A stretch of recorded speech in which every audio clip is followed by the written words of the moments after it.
Assalamualaikum anak-anak. Bagaimana kabar kalian hari ini? Semoga kita semua sehat selalu ya. Kali ini anak-anak berjumpa bersama Miss Indah. Hari ini kita akan belajar subtema 1, manfaat tumbuhan bagi kehidupan manusia. Sebelum kita mulai belajar, jangan lupa berdoa terlebih dahulu. Doa mulai. Doa selesai. Nah, untuk tujuan pembelajaran kita hari ini, yang pertama, mengetahui manfaat tumbuhan. Yang kedua, mengetahui tentang dongeng. Yang ketiga, mengetahui sifat pertukaran. Dan yang terakhir, menyanyikan lagu Cemara. Selanjutnya, manfaat tumbuhan. Manfaat tumbuhan diantaranya sebagai bahan makanan, bahan baku industri, peralatan rumah tangga, bahan pakaian, pewarna alami, dan obat-obatan.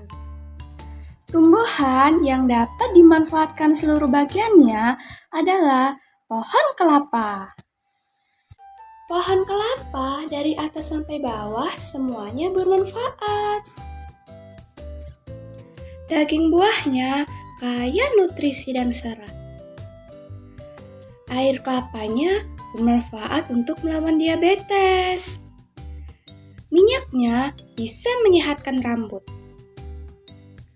Kulitnya bisa dipakai untuk wadah makanan dan kerajinan. Daunnya bisa dipakai untuk atap dan sapu lidi. Batangnya bisa untuk bahan bangunan. Tuhan menciptakan banyak tumbuhan. Kita sebagai manusia harus mensyukurinya.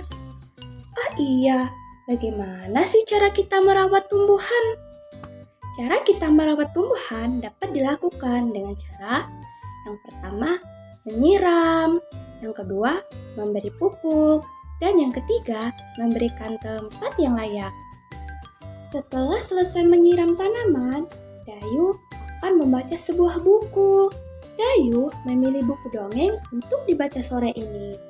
Tahukah kalian apa sih dongeng itu?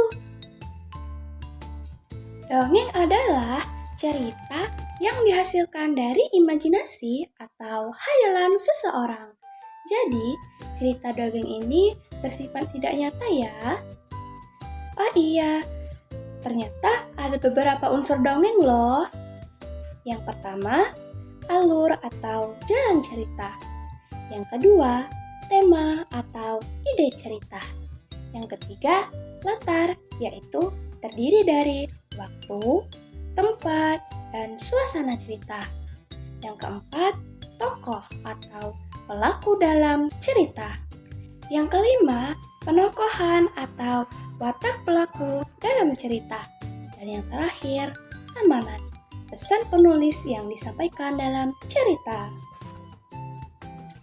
Hari sore ini, Dayu akan menyapu halaman rumahnya. Saat menyapu, Dayu mempunyai ide untuk mengumpulkan daun-daun kering. Rencananya, daun tersebut akan ia gunakan untuk belajar. Dayu mengambil beberapa helai daun kering, lalu meletakkannya di sebuah kotak. Di kotak yang besar ada 35 helai daun. Di kotak yang kecil ada 15 daun.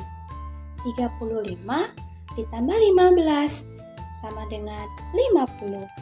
Jadi semuanya ada 50 helai daun. Dayu ingin tahu, jika posisi kotak itu ditukar, apakah daunnya akan tetap sama? Wah, ternyata jumlahnya sama, yaitu 50 helai daun. Nah, tahukah kalian sifat seperti ini disebut sifat komutatif atau sifat pertukaran. Maksudnya, jika angka yang dijumlahkan di balik urutannya, maka hasil penjumlahannya tetap sama. Sifat ini berlaku pada penjumlahan dan perkalian. Sekarang mari kita coba dalam penjumlahan yang lainnya. 200 ditambah 350 sama dengan 550. Sebaliknya jika 350 ditambah 200 sama dengan 550.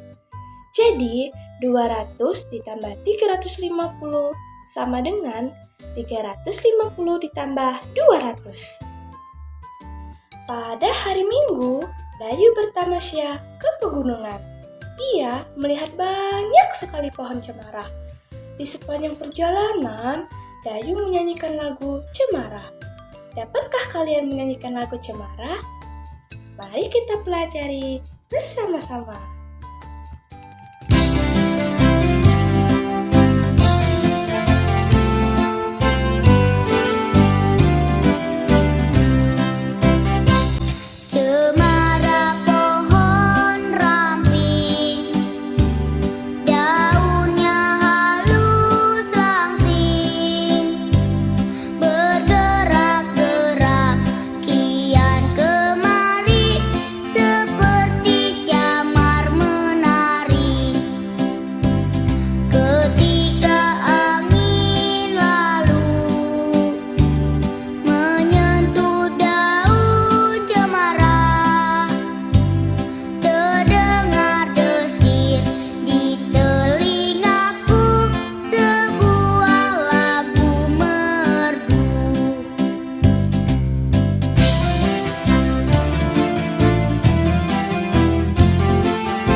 Ketika di perjalanan, Dayu tidak sengaja menginjak kaki sepupunya. Kira-kira apa ya yang harus dilakukan oleh Dayu? Ya, benar sekali. Dayu harus meminta maaf kepada sepupunya. Jika kita melakukan kesalahan, maka harus segera meminta maaf. Begitu juga sebaliknya.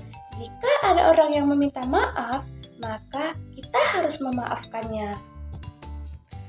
Alhamdulillah, belajar hari ini telah selesai. Jangan lupa laksanakan sholat 5 waktu serta patuhi perintah kedua orang tua. Sekian, terima kasih.